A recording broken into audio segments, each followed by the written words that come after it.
तीन बहनों की लालची भाभी। करिश्मा, रेशमा और मनीषा तीन बहनें हैं। उनका एक भाई भी है, मयंक। मयंक अपनी बहनों को बहुत प्यार करता है, लेकिन मयंक की पत्नी सविता इस मामले में मयंक से बिल्कुल ही अलग है। वो अपनी ननदों का जितना बुरा कर सकती है उतना बुरा करती ही रहती है, और अपनी ननदों पर हुक्म भी चलाती है। करिश्मा, करिश्मा, तुमने अभी तक नाश्ता नहीं बनाया? तुम्हारे भैया को ऑफिस जाने में देर हो रही है। हाँ भाभी, बस अभी बनाती हूँ। करिश्मा, तुम ये ढीलापन छोड़ दो। कल को पराए घर जाना है। वहां अगर तुम इस तरह से काम करोगी तो लोग क्या कहेंगे कि माँ ने और भाभी ने कुछ सिखाया नहीं। और तुम्हारी दोनों बहनें कहाँ है? अब रेशमा मार्केट गई है और मनीषा सो रही है। क्या? सुबह के 8 बज रहे हैं और ये महारानी अभी भी सो रही है? ये कहते हुए सविता अपनी सास दुर्गा देवी के पास जाती है। माँ जी, देख रही हो अपनी बेटियों के तौर तरीके? क्या हुआ बहू? सुबह सुबह क्या कर दिया मेरी बेटियों ने? अरे, एक तो अभी अभी उठकर किचन में गई है, दूसरी सुबह सुबह बाहर चली गई, और तीसरी अभी तक सो रही है। क्या करूं मैं इन तीनों का? मैं तो परेशान हो गई हूँ। जा जाकर उठा उसे और रेशमा से मैं बात करती हूँ।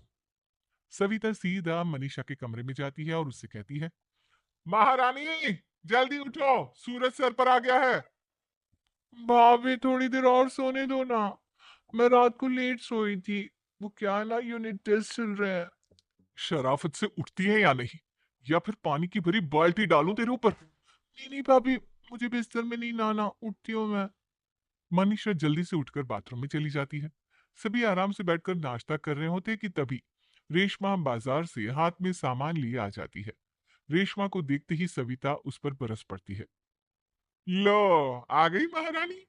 ऐसा भी क्या सामान लाना था जो सुबह आंख मलते ही बाजार की तरफ रवाना हो गई? भाभी, कल आप ही तो चीख रही थी कि घर का सारा सामान मुझे ही लाना पड़ता है, घर में किसी को भी किसी काम से कोई लेना देना नहीं है। अब मैं बाजार जाकर सामान ले आई तो आपको इस बात से भी तकलीफ हो रही है? देख रही हो माँ जी, अपनी बेटी की जुबान कैंची से भी तेज चलती है। और मयंक, आप तो कुछ कहेंगे नहीं अपनी लाडली बहन को? रेशमा, अपनी भाभी से ऐसे बात नहीं करते। चलो माफी मांगो। भैया, मैं क्यों माफी मांगू? आप भाभी से बोलिए ना कि हम पर कम हुक्म चलाया करे।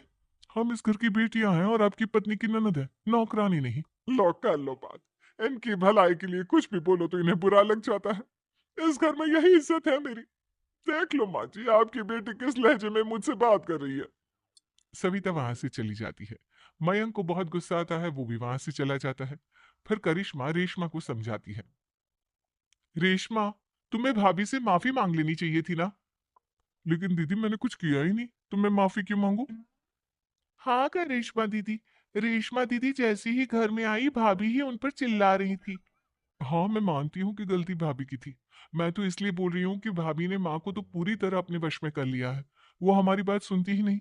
मयंक भैया हमारे लिए हमेशा खड़े रहते हैं, इसलिए उनकी बात का मान तो तुम्हें रखना चाहिए था ना। कोई फायदा नहीं दीदी, कुछ दिनों की बात और है, भाभी उन्हें भी हमारे खिलाफ भड़का देंगी।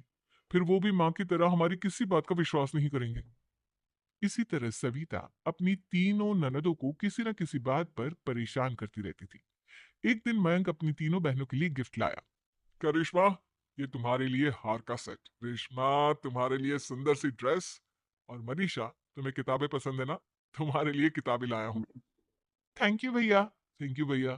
थैंक यू भैया। करिश्मा, तुम्हारा नेकलेस कितना सुंदर है। ये भैया कहाँ से ले आए होंगे?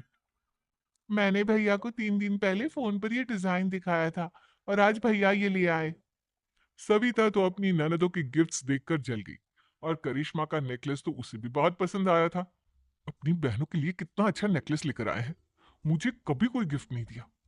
मैं आज ही ये हार चुरा लूं। रात में सविता करिश्मा का हार चुरा लेती है, और इसी तरह उसे अपनी ननदों की जो भी चीज अच्छी लगती वो उसे मांगती नहीं, बल्कि रात के अंधेरे में चुरा लेती। इसी तरह दिन बीतते गए, और सविता ने मयंक के दिल में भी उसकी बहनों के लिए नफरत पैदा कर दी। एक दिन मयंक ने करिश्मा और रेशमा के लिए रिश्ता देखा, और ये बात उसने घर में सबको बताई। माँ, करिश्मा और रेशमा के लिए बहुत अच्छा रिश्ता आया है। वो लोग कल इन्हें देखने आ रहे हैं। आप और सविता मिलकर सारी तैयारी कर लेना। ये सुनकर करिश्मा और रेशमा खुश हो जाती हैं, लेकिन सविता सोचती है, अगर इन दोनों बहनों की शादी हो गई तो घर और बाहर का काम कौन करेगा? मनीषा तो एक नंबर की कामचोर है, उससे तो किसी बात की उम्मीद लगाना ही बेकार है। मुझे इस शादी को रोकना होगा। अगले दिन सभी लड़के वालों की स्वागत की तैयारी करने में लगे होते हैं। तभी मयंक अपनी बहनों से आकर कहता है, तैयार हो गई तुम दोनों? देखो दोनों लड़के बहुत अच्छे हैं, मैं कोई कसर नहीं छोड़ना चाहता, इसलिए तुम उनके सामने अच्छे से बिहेव करना और अपनी भाभी से लड़ने मत लग जाना। करिश्मा, तुम वो नेकलेस पहन लो ना जो मैं तुम्हारे लिए लाया था। भैया मैं बहुत देर से वो नेकलेस ढूंढ रही हूँ लेकिन मुझे मिल ही नहीं रहा।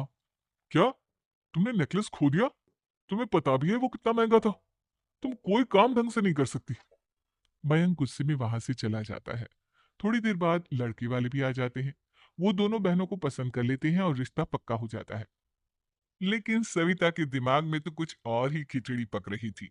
वो पंडित जी के पास करिश्मा की कुंडली लेकर जाती है और उन्हें पैसे देकर करिश्मा की कुंडली बदलवा देती है। जब लड़के वालों के पास करिश्मा की कुंडली जाती है तो वो दुर्गा को फोन करते हैं।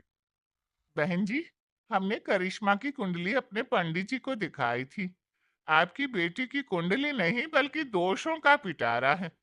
देखिए, मैं और मेरे पति इन सब बातों में बहुत विश्वास करते हैं, इसलिए हम आपकी बेटी से अपने बेटे की शादी नहीं करा सकते। इस तरह करिश्मा का रिश्ता टूट जाता है और सभी घर वालों को बहुत दुख होता है।